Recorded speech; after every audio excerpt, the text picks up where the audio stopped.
Texas Lawyers Podcast. This podcast is brought to you by the law firm of Abercrombie and Sanchez, PLLC. You can find us on the internet at astxlegal.com or by calling 1-888-981-7509. Your hosts are Bryan Abercrombie and Samuel Sanchez. Bryan has been practicing law for 18 years and is board certified by the Texas Board of Legal Specialization in the area of family law. Sam has been practicing for 13 years, is licensed in both Texas and Florida, and is a certified mediator. This podcast is for informational purposes only, and all views are the opinion of the hosts. It is not designed to provide legal advice for your particular legal matter, and it should not replace the advice of competent counsel. Welcome, and we hope you enjoy the Top Texas Lawyers Podcast.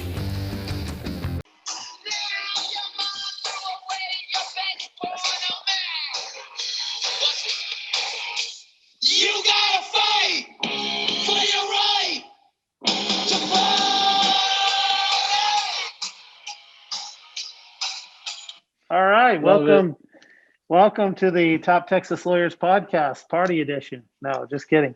How's it going, man?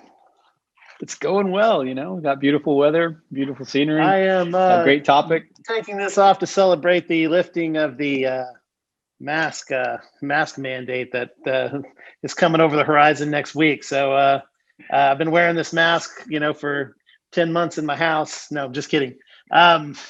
But I've been wearing it a lot. Probably still wear it for a little while, just to be respectful and all that stuff and, be safe. But I'm glad it's hopefully coming to an end. That'll be not great. Gonna lie. I think it's welcome news. Yeah, welcome news. I think across the board, hopefully we can all get out of this mess. Well, I'm Bryan Abercrombie, and with me, as always, is my partner in crime, Samuel Sanchez. How you doing, Sam? Doing well. Glad to be here. All right. So in case you don't know from the intro, we're going to be talking about your right to party. No, in a way we are off topic. We're going to be talking about your right to party, but we're going to be talking about vices and, how that kind of affects marriages and divorces and families and stuff like that. So whether the vice be booze or pills or porn or drugs or, social media or gambling or whatever the case may be, we're going to be chatting about it. So before we get started, do we have any celebrity divorces we want to talk about this week? Well, obviously some updates of the big ones that we know. Kanye apparently has moved out. The big one. That's the big one. I don't know what he's going to do with his 500 pairs of sneakers, but apparently they're well packed away and insulated and ready for the move. So we'll see how that pans out. They still haven't really even filed anything that I'm aware of, but it definitely is moving in that direction.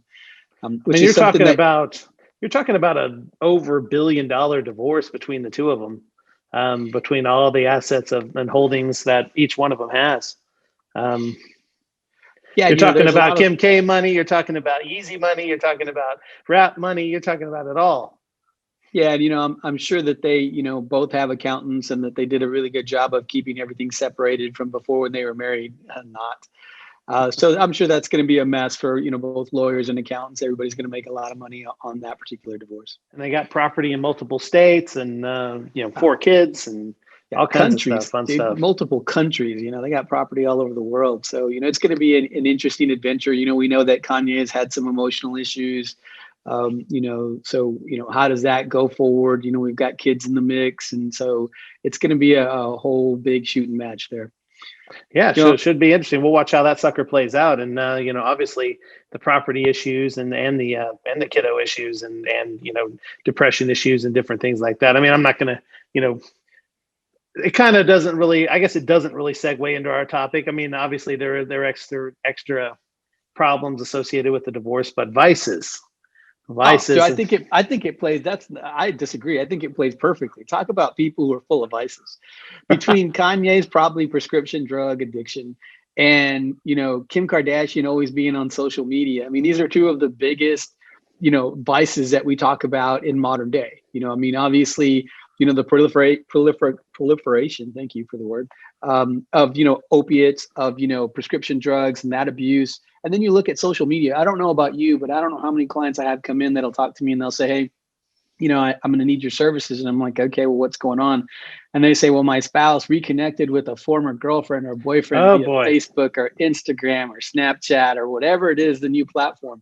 Like social media has just taken that to a whole new level. Or flip it and they'll say, you know what, I'm completely ignored. Like we don't even have a relationship. She's attached to her phone or he's attached to his iPad or so, Okay, so over the years, I've had a client that one of the spouses or both of the spouses was addicted to World of Warcraft. I've had one that was addicted to D&D, if you remember those.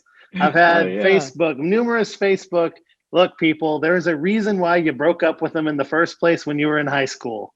That's all I'm going to say. But there's the Facebook, long lost Facebook lover. There's so addicted to social media. There's, internet porn addiction. There's internet gambling, regular gambling addiction. There's, you name it. There's a lot of things that can trip up a marriage. Shopping addiction, Yeah, I think this is a great topic to talk about because I don't know if we, want to call it like, you dump the bitch or get rid of the dick, whatever we want to say there. But basically it's like, these are things that, maybe they drew you to that person. Maybe that's how you guys even met originally.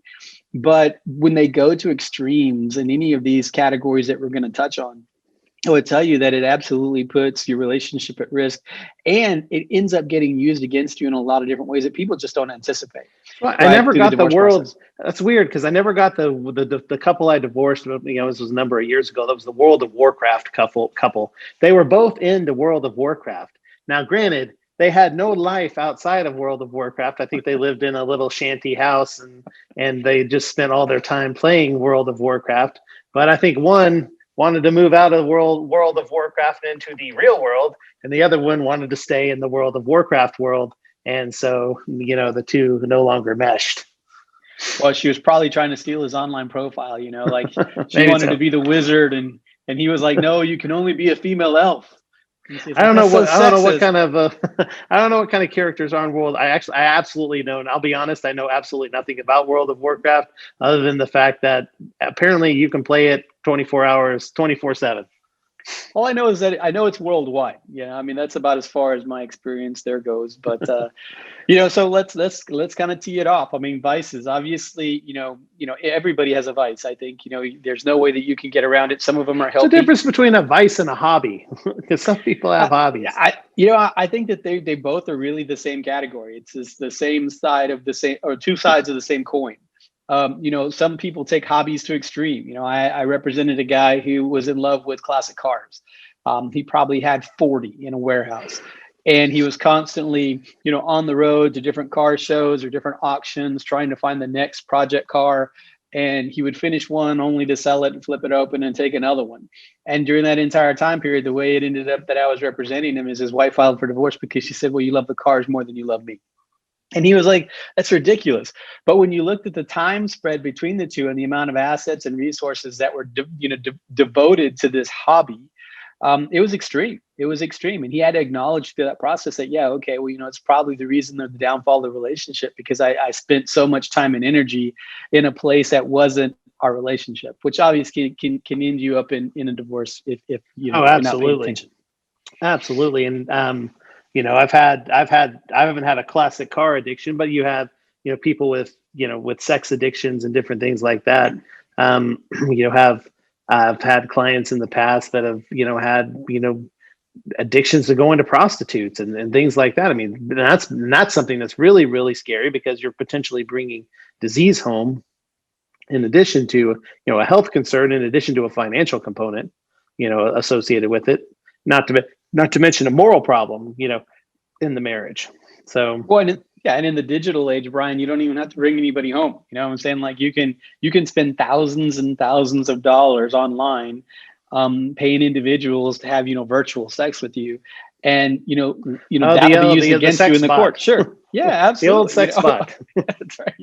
You can got those special now. order one. Yeah, you can special order one if you want to. But these are all things that truly, as individuals, kind of as we look around our lives and we think like, what are things that potentially could hurt me if, the relationship were to fall apart, or that I need to look around and maybe course correct to keep that from happening. One of the examples I always try to give people is, I was a big gym rat. I did triathlons. I was always in the gym lifting weights and want to be super healthy. And, like it took my partner sitting down with me and saying, hey, you're gone all the time. Like you work 12, 14 hours a day, then you instantly run to the gym for 2 hours. And by the time you get home, we get to talk to each other for 15, 20 minutes. And then, it's kids and sleep and it all starts all over again. And so while, most doctors, I think, would say, hey, that's a great habit. It's a great stress reliever. It keeps you healthy. But anything taken to the extreme can really lead to the downfall of a relationship. So, yeah, and that's a tricky one because, you want to be healthy because obviously you want, marriages that are, have two healthy people, are good, in most instances. But yes, taken to an extreme, I guess anything taken to an extreme is a problem. I've had shopping addictions. We've had, you name it. Well, and so you think about the healthy one, Bryan, let's just touch on that for a subject, because I will tell you, like, I've had a lot of cases where one person, like, let's say you're both used to playing Warcraft and sitting on the sofa, and you've packed on the COVID-15, and one of you just wakes up one day and decides, hey, I think I'm going to get super healthy. And you sign up for CrossFit, and all of a sudden you're friggin' rocking the 6-pack, and all of a sudden you're getting all kinds of looks and attention. And, the other person's still sitting on the sofa packing on another 5, playing Warcraft. These are moments, vices, the way most psychologists, I think, and people who are in the industry, of divorce kind of look at it is, a vice is an opportunity for something to come in between you and the person that you have this relationship with, and in a lot of different ways, because vices can be time sucks, right? Yeah, but they can also be financial. They can have financial implications that really first and foremost.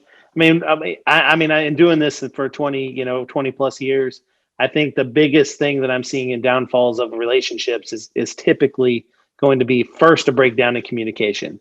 So those vices, I think you're talking about, start down the path of a breakdown in communication, because you're spending more time focused on whatever it is. Let's use the alcohol example. You're spending your majority of your time focused on being at the bottom of a bottle, going to the bars or whatever else it is, whatever you're doing, versus communicating with your partner. And then everything spirals from there. And then, like you said, the financial component that comes along with that stuff. Alcohol can lead to DWIs. It can lead to, legal expenses for criminal attorneys. It can lead to, loss of job and employment. It can lead to, and not to mention that depending on what you drink, it can be very, very expensive, because you typically have to start drinking more and more and more. So if people start, like subpoenaing my bar tabs, we're going to have problems. But, I will tell you, I agree with you, Bryan. And I would, one of the things I always tell clients is, that's one of the first questions I think a good attorney should ask any client when they're coming in through that process is, tell me about, one, why we're here, what's your motivation, but 2, like, what are the vices that I'm going to hear about? Tell me about the skeletons in the closet, right? Is it that, the new boyfriend or girlfriend's who you met at the gym? Or is it that, she hates the porn addiction, and every time, she turns on the computer, one of the kids came in and saw your iPad and you're flipping through freaking porn? Or is it that, it's prescription medication? It came off of an injury or, a car wreck or something that you just can't seem to kick it. And now you're, immersed in that world. Or, is it as simple as, I'll give you a new one that I've heard, is obviously podcasts. We're doing a podcast. It's obviously something that's really taken over society, worldwide. And it gives people an avenue to be able to just kind of, like, what I think used to be reading. I had a case one time where a client came in and he said, man, my wife's always walking around with a book or a magazine. Like, I can't get her attention. Like, she's always rather be in this imaginary world in her mind than interacting in the physical world with us and our children. And I think that's really an effect of the digital age, is it's so easily available to us to get into this kind of virtual space. And podcasts are one of them, right? True crime. I don't know about your wife, but, my wife is all about true crime. Oh, and boy, if I could only tell you the stories I've heard. or entertainment, right? We were talking about, celebrity divorces. People get all kinds about The Bachelor or The Bachelorette. My neighbor left town for a week, but did he leave town, or was he hiding a body, or was it something more sinister? You start to get in that mindset. You hear too many podcasts, you get in that mindset, and you start to think that there's something sinister going on everywhere, right?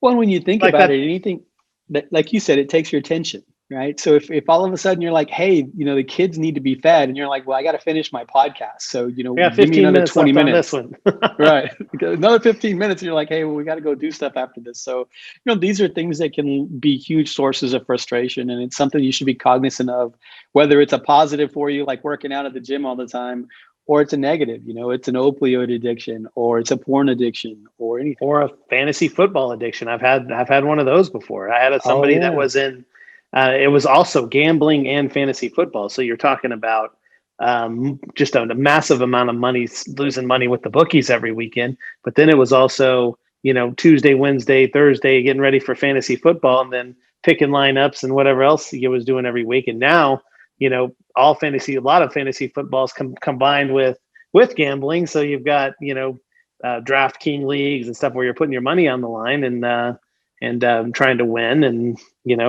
that takes a toll. It takes a toll.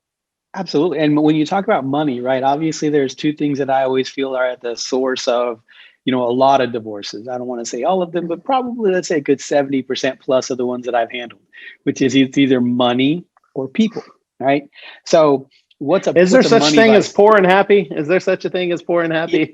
I've seen it, but it's really rare. It's really rare, brother. And it's got to be like that true love, and you just got to be willing to kind of look at it and say the situation's going to be all right. Have some faith. But money is really a big piece of it. Not only is it, do you have it and you don't share it, or you don't tell about it, or it's that you spend it on a thing that the other person doesn't like. As give you an example, right? I don't know, cigarettes, pack of smoking, or cigars. I have one of my best friends from college is huge, just developed this huge addiction to cigars. And it's not like he was smoking freaking, sweets. He was like going full on cohibas, man. He was getting like stuff shipped to him by the box. Romeo and Julietta's.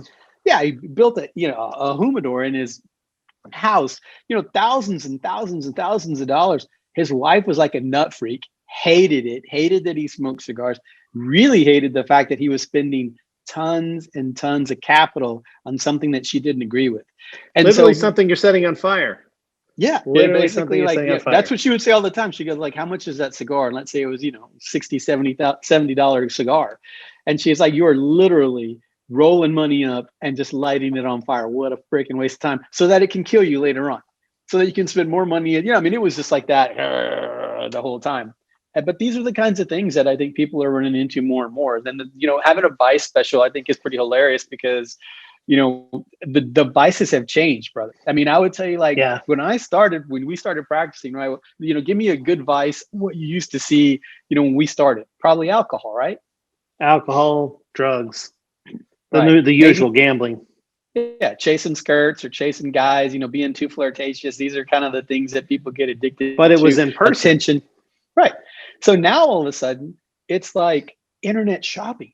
Like my Amazon account is burning like $10,000 a month. I can't freaking get her to stop. And then when I cut off my cards, she goes off and opens her own cards that I don't know about, or he does, and then the packages to fuel this addiction. Yeah. But then now they're hiding it. So then all of a sudden it's like this huge, divisive issue. And how do you fix it? It becomes a part of people's personality when they do this kind of stuff.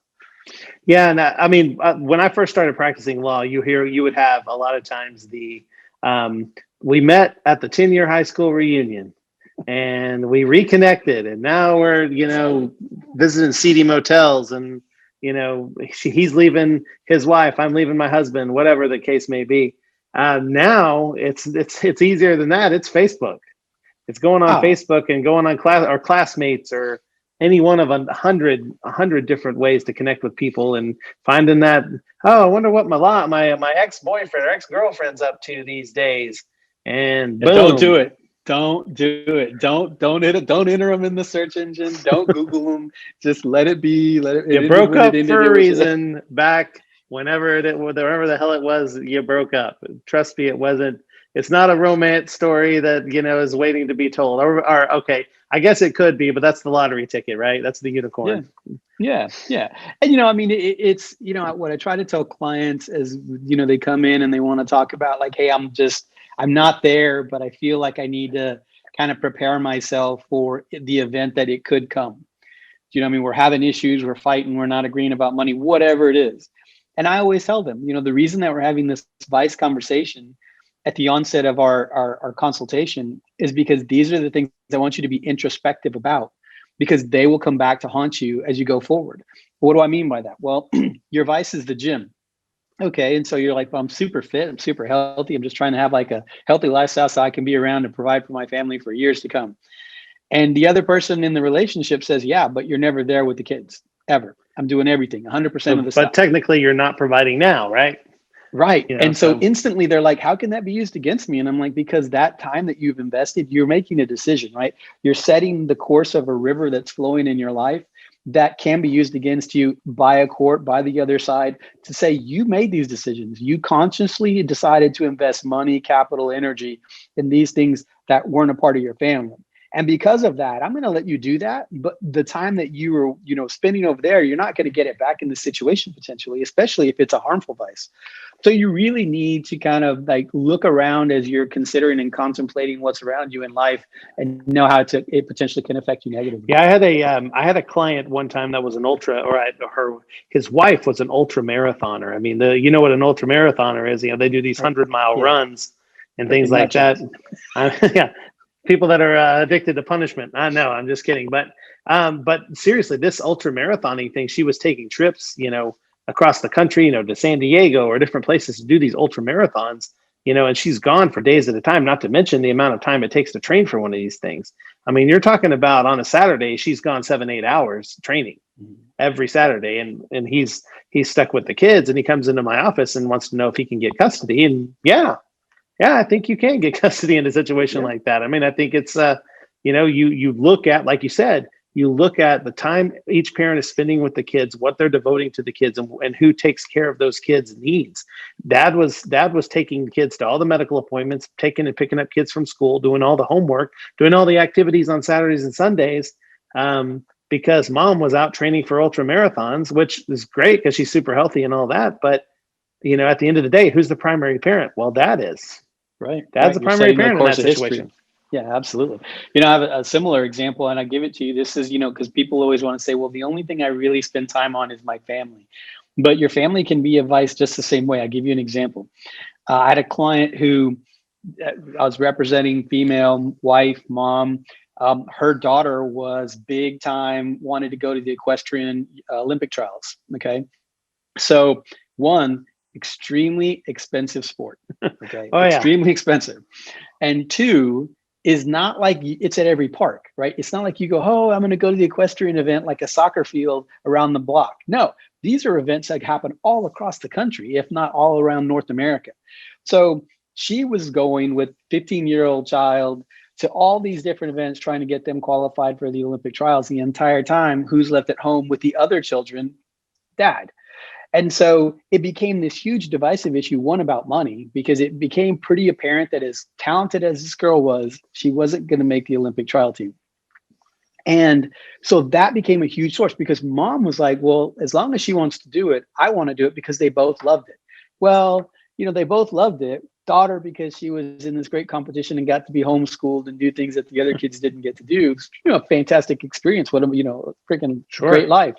Mom loved it because there just happened to be a couple of horse trainers that just gave her a whole lot of attention. Do you know what I'm saying? Sure. And so all of a sudden, what had been something that was really positive, the family was 100% behind, became the source of really the central point of this divorce. Do we continue to spend that money because it was substantial? And all the activities that went along with that, were they really conducive to, this 15-year-old's development? Was it conducive? Obviously not to the marital relationship. And the estate and who was going to pay for that. And, this really became a pretty complicated issue all off of that. And mom even said on the stand, I'll never forget it. She was like, look, the only addiction or vice that I have is loving my daughter and wanting to provide this for her.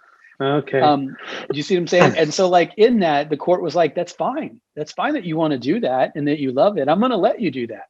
But as far as you saying, I'm going to get all the other kids and I'm going to leave them with the nanny and dad's not going to get them, that's just not going to happen. You put this stuff in place. And so, that's a really tough example of something obviously that's, super expensive, but you can take that down to like soccer, baseball, basketball, select teams, every parent wants their kid to be phenomenal and enrolls them in this stuff, gymnastics, but they all take time and they all take an investment. I feel like anything with horses though automatically comes with like, how like the restaurants have the $3 signs or $4 signs. I feel like anything with horses has like $4 signs. It's just automatically $4 signs. Yeah, it's the Yelp expensive for sure. It's the Yelp expensive for sure. But I felt I could see that, obviously both parents love their kids and they didn't want this to become an issue, but it had. And so, so let's talk about that for a second, like where you put your time. Like, for example, like you're putting, essentially this the woman with the equestrian daughter is putting their time into a positive experience for the child. Let's talk about some of these vices that are negative experiences, like drugs and alcohol. If you're putting your time into drugs and alcohol, the chances of you getting supervised visitation or some kind of restriction on you are exorbitantly high. Just courts don't want to mess around with. They want to do what's best for a child, and they're not going to put the child in a risky situation if they can avoid it. That's all there is to it. Yeah, without a doubt. And not only that, Bryan, but a lot of people don't even realize what that vice equates to, because, a legal vice and a real world vice are probably a little different. And what I mean by that is you having a glass of wine or two every night of the week for a substantial period of time is potentially a pretty big vice in family law, but in the real world, you're just part of like the 20 crowd. It's like, right. Hey, this is what we do.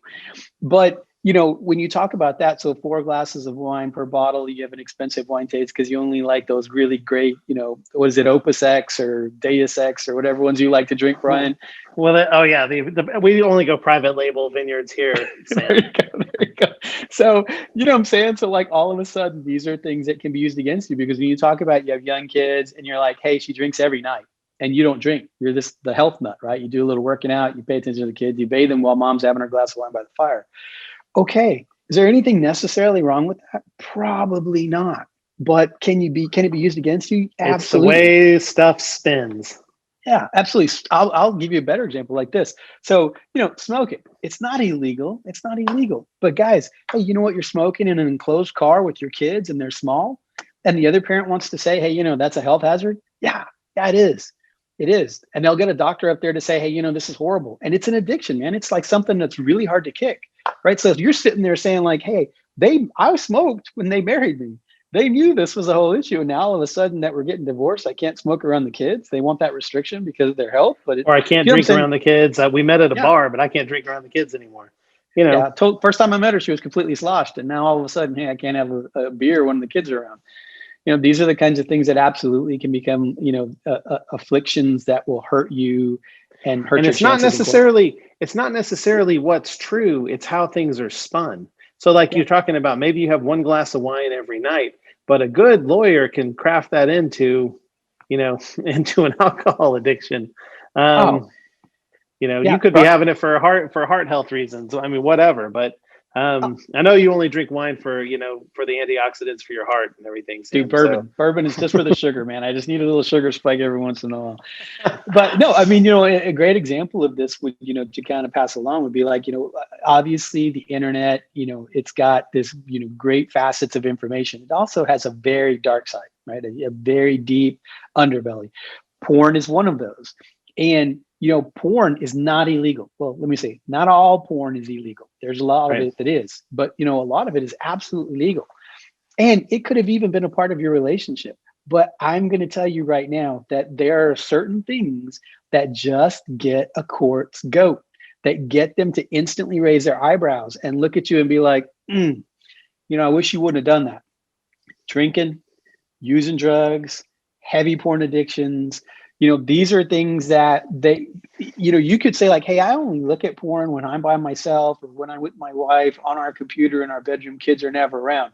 But That's fine when you're together. It's when you're not together. And the court has to contemplate, hey, who am I going to trust in this situation? The type of behavior that you have, what kind of porn? Instantly, they want subpoenas to look at, the digital imprint of your computer.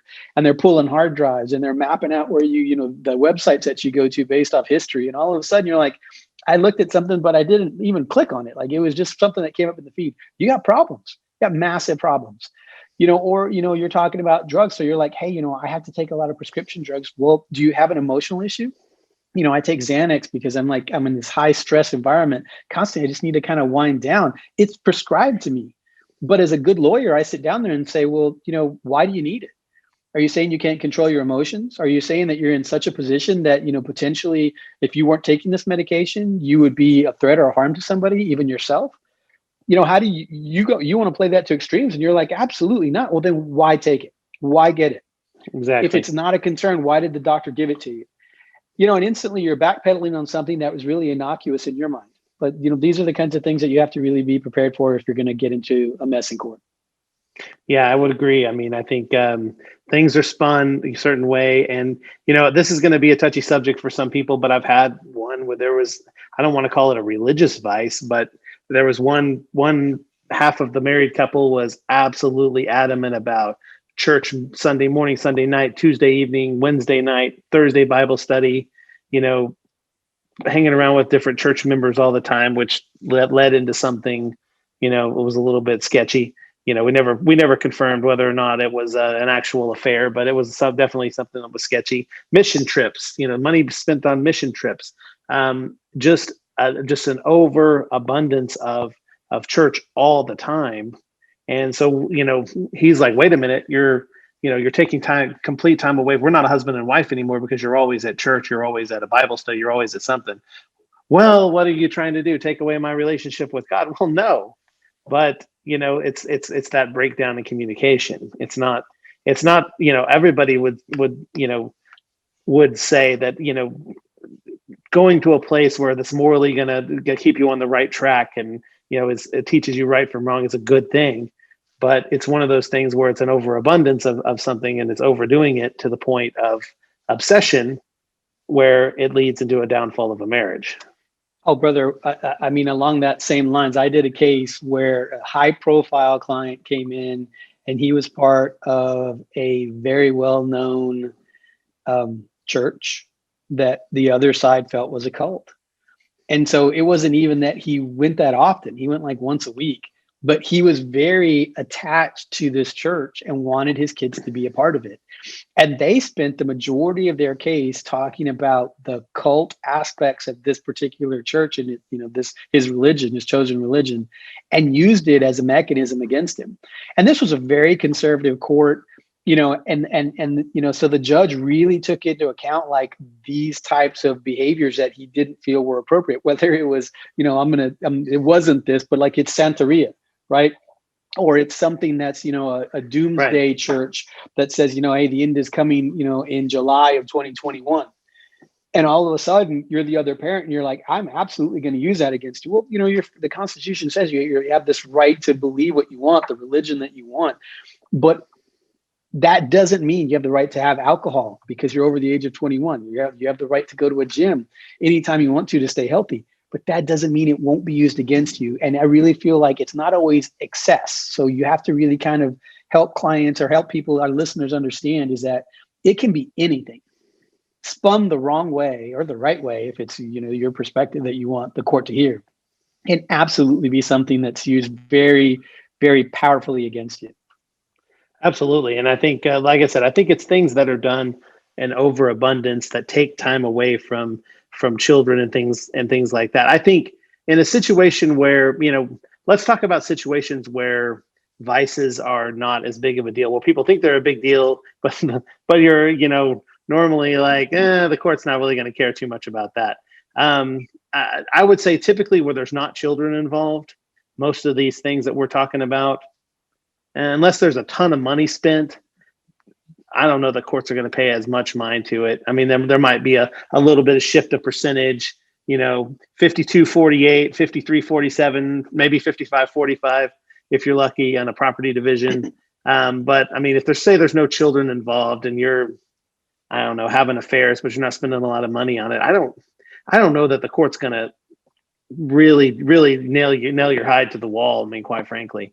Yeah, I agree with you, brother. That's really a trend that's changed over time. Before, in Texas, obviously we're no fault divorce state. And when people hear that, they're like, what does that mean? Well, it just means that you can get divorced for any reason. She burnt my toast. She woke up and she wears glasses and I decided I don't like glasses. His hair is turning gray. He's got a pot belly. A soup stain. He's got a soup stain on his tie. Done. Whatever. Don't have to have a reason. But there is fault as well, right? You can allege and assert fault if you're willing to prove it. And when you talk about vices or these types of issues, to your point, I would say that, like spending money, definitely time. There are a lot of people now that like with guns. We've talked a lot about guns. You're a gun guy. I'm a gun guy. And, you're like, hey, they're not cheap. So you invest some money, you've got gun safes, you've got ammo, and, you go to court and they're like, hey, they're going to use this against me. I have tons of clients who come in and they're like, I have a mini arsenal, I've got tons of stuff. And she's never really been a gun person, or he's never been a gun person. And she owns all the weapons. And she's like, I want to keep them with me. And the guy's like, well, I don't want any guns around my kids. Is that going to be something? Courts kind of look at that and they're like, no, unless you're going to tell me that there's, family violence issues or, you're entitled to own them, or if you're looking at it in like this shopping vice, right? People want to say like, she spends so much money and she's not going to, she's going to spend it on getting her hair done, or he's going to spend it on his car, not spend it on my kids. The courts kind of look at you and go, guess what? You're entitled to spend your money however you want to, as long as it gets you provided for. I had a lady one time just swearing up and down, he spends so much money on these hunting trips. He spends money like hand over fist, this and that. And did he spend a lot? They didn't have any kids. Did he spend a lot of money on hunting trips? Absolutely. He spent a lot and we're talking $100,000, on hunting trips over the course of, 4 or 5 years. I mean, a lot of money. He went to all kinds of exotic places to hunt and do different things. So, I mean, this guy, spent some cheddar on this stuff. But then we looked over at wife, who was complaining up and down that he's wasting and diminishing the community estate, doing all this stuff and blah, blah, blah. So we looked at her purse and shoe collection. And the purse and shoe collection over the course of over a number of years. I mean, this lady had, Chanel bags. She had, Balenciagas, all this stuff. Christian Louboutins and all that good stuff. Goyard and all these, Christian Louboutin shoes. And I mean, she had probably $100,000 worth of shoes and handbags and jewelry that she had accumulated over that same amount of time. So is that a vice on him? Sure. But wait a minute, she is spent, I mean, he's going to get no use or benefit out of a pair of size 7 Christian Louboutin shoes.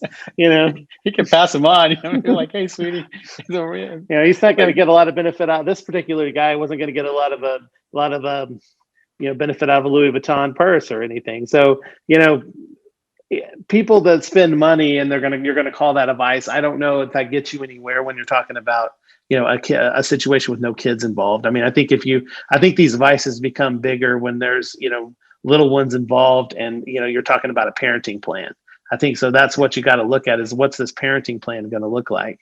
And look, if you're a great dad, you just like to run marathons and, and you spend time away and she doesn't like the fact that you run marathons and that interferes with the husband and wife time and she wants you to divorce you, that's probably not going to affect your case. I mean, you're going to have free time to run marathons because nobody's going to have the kids 50% or 100% of the time if there's a divorce.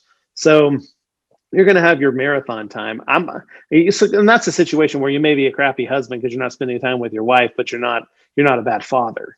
I think it's situations where this vice, whatever it may be, takes away from your ability to be a father or a mother.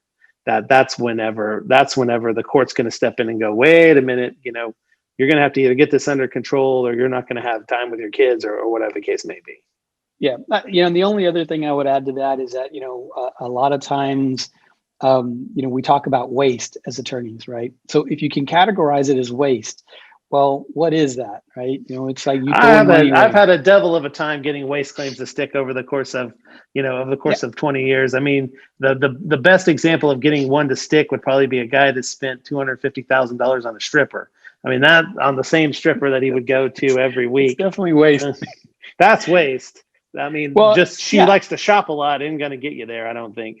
Well, I will tell you, I had a case, and I'll give you this as, kind of the Good Samaritan rule is what I used to call it, or still call it. But I had a client that I represented, and the spouse had been giving away substantial amounts of money.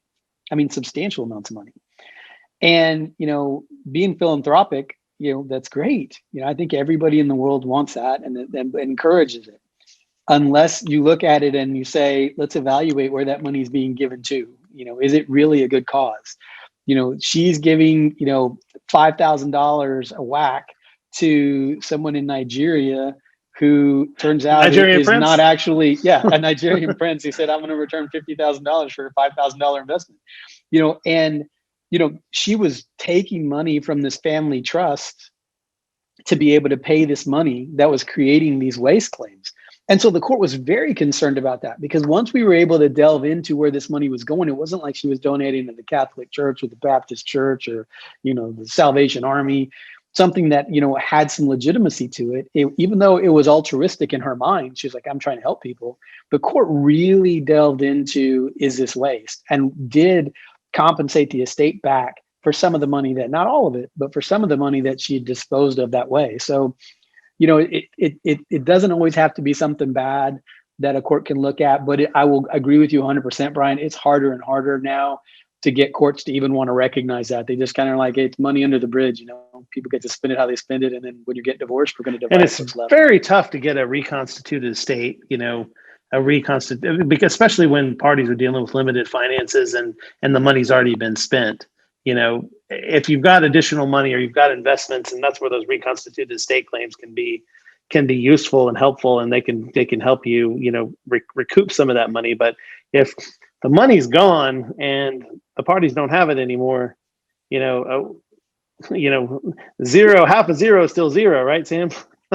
Last time I checked. I mean, new math may have changed that, but back in the old style math, that was the result.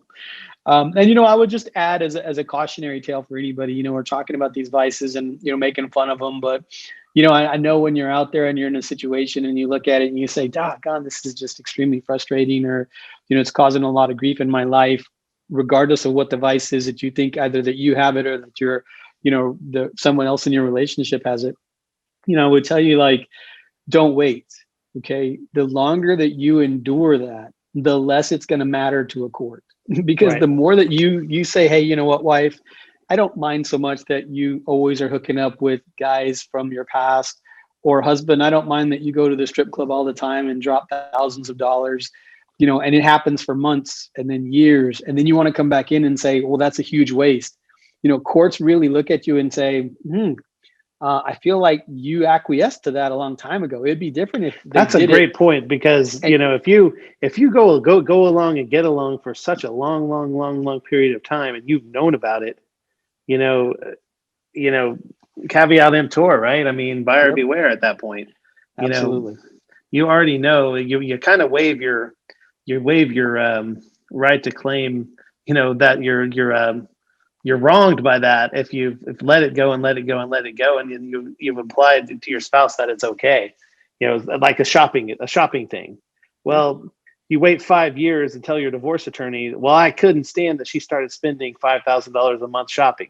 Well, you never said anything about it for 4 years and 11 months. So, and that was happening every month, and you never did anything about it. You never said anything about it. What's done is done at that point. Yeah. You're not going to get that back. He's 10 years into hunting trips or, building classic cars. And now all of a sudden you're like, I hated that hobby and that's why I'm divorcing him. And I want all that money back. Good luck. And you can divorce him for the classic cars, but you can't necessarily get the money back, because, you're allowed to spend your money on the things that you enjoy doing. Thankfully. I mean, when you're married, obviously every marriage makes compromises, right? Compromises love's secret ingredient, right? Brother, we all have a boss. We all got a boss we got to report to.